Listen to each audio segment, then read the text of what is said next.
வணக்கம். சற்றுமுன் வெளியான முக்கிய அறிவின்படி குடும்ப அட்டைதாரர்கள் அனைவரும் பயன்பெறும் வகையில் ரேஷன் அட்டைக்கு முக்கியமான புதிய சலுகைகளும் மேலும் மகிழ்ச்சியான அறிவுகள் வெளியாகியுள்ளன. இதை பத்தி விரிவாக நம்ம வீடியோல பார்க்க போறோம். வீடியோவை கடைசி வரைக்கும் முழுமையாக பாருங்க. வீடியோக்குள்ள போறதுக்கு முன்னாடி இந்த வீடியோக்கு லைக் பட்டனை பிரஸ் பண்ணிக்கோங்க. இப்பதான் இந்த சேனலுக்கு ஃபர்ஸ்ட் டைம் பாருங்கன்னா சப்ஸ்கிரைப் பட்டனை பிரஸ் பண்ணிக்கோங்க. கூடவே பெல் ஐகான் பட்டனை பிரஸ் பண்ணிக்கோங்க. வாங்க வீடியோக்குள்ள போகலாம்.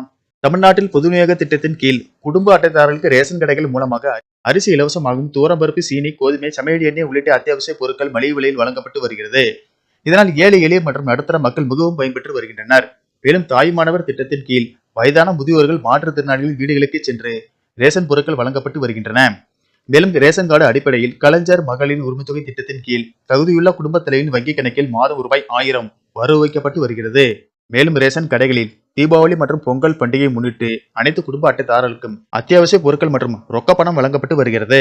இந்த நிலையில் தமிழ்நாட்டில் ரேஷன் கார்டு தொடர்பான குறைகளை தீர்க்க ஒவ்வொரு மாதமும் 2ஆம் சனிக்கிழமை வட்ட அளவிலான மக்கள் குறைதீர் முகாம்கள் நடத்தப்படுகின்றன. இம்முகாம்களில் பெயர் சேர்த்தல், நீக்கம், முகவரி மாற்றம், கைபேசி எண் பதிவு, மூத்த குடிமக்களுக்கான அங்கீகார சான்று, ரேஷன் அட்டை திருத்தங்கள், நியாய விலைக் கடை தொடர்பான புகார்கள் போன்றவற்றை பொதுமக்கள் நேரடியாக சென்று ஒரே நாளில் தீர்வு பெறலாம்.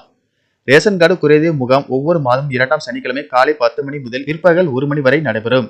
சென்னை போன்ற நகரங்களில் 19 மண்டல உதவி ஆணையாளர் அலுவலகங்களிலும் பிற மாவட்டங்களில் வட்டாட்சியர் அலுவலகங்களிலும் நடைபெறும் முகாம்களில் மனு அளிக்கலாம்.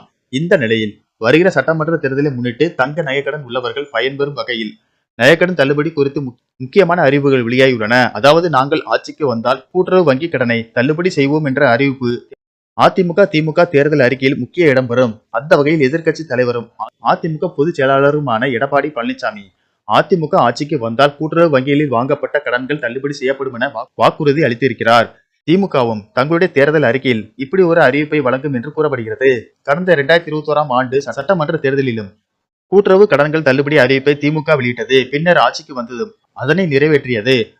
அதே போல வருகிற சட்டமன்ற தேர்தலில் எந்த கட்சி வெற்றி பெற்றாலும் நகைக்கடன் தள்ளுபடி செய்யப்படுவது உறுதியாகி உள்ளதால் நகைக்கடன் வைத்துள்ளவர்களுக்கு மகிழ்ச்சியை ஏற்படுத்தி உள்ளது.